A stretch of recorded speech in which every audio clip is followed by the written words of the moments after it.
How many of your plans from last year turned out exactly the way you wanted? When I moved to London, I thought I was in control of my life. But pretty quickly, I started realizing it doesn't really work like that. You don't lose control all at once, like in movies. You lose it slowly, through small things you barely notice. And only when you put them all together do you realize you never had as much control as you thought.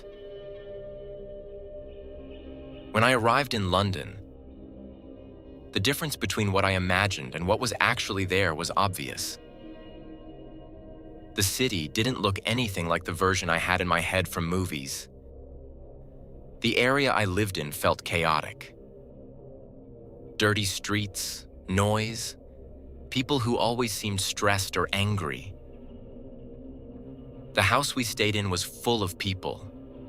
There were several of us living there, all in a small space, each with our own life. We had our room, but it was small and other people could still access it. You never really felt privacy or safety there. I found mice under the bed.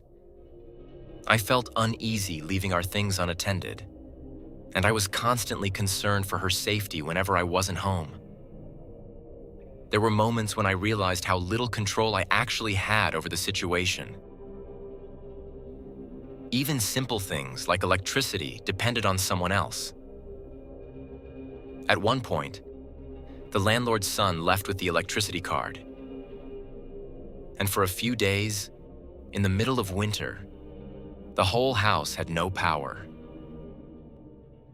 Cold showers, cold rooms. Yeah, beautiful life. The one where I thought I could finally do whatever I wanted.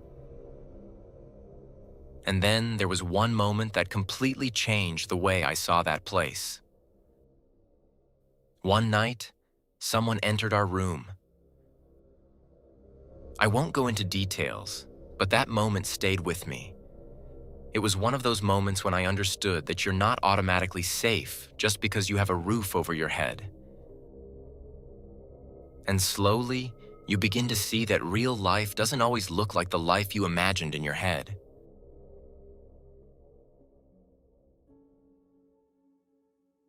When I was younger, I thought freedom meant not depending on anyone. That once you leave home, you finally take control of your own life. But after a while, I realized responsibility never disappears. It just moves onto your shoulders.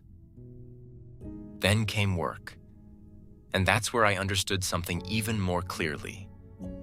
It didn't matter what I wanted. The schedule mattered. The rules mattered. The language mattered. The system mattered. If I left whenever I wanted, I lost money. If I didn't adapt, I lost the job. I had to wake up at fixed hours, travel almost an hour to work, follow a rhythm that wasn't mine. I thought I escaped school, but really, only the form changed.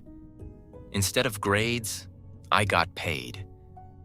And that's when it started feeling like I wasn't controlling my day anymore. I was adapting to it. That's when I started seeing things more clearly. At work, you give control to a schedule and to a boss who tells you what to do. In a rented house, you follow rules that aren't yours. When you get sick, you depend on what a doctor tells you. And eventually you realize something. Complete control was never really in your hands. We do have freedom. We can make choices. But our freedom has limits. And without even noticing, you start adapting to what you see around you, to people, to your environment, to the direction everyone else is going. And I think every person reaches this point sooner or later. We live as if we have complete control. We make plans. We imagine the future. But there are things we can't control: time, health, people, and the fact that this life doesn't last forever. And then the real question shows up. If I don't control everything, then who am I giving control of my life to? Because eventually, you give it somewhere.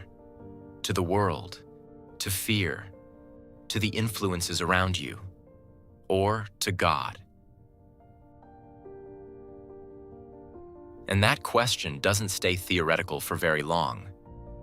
Because over time, you start realizing that life isn't just asking you questions.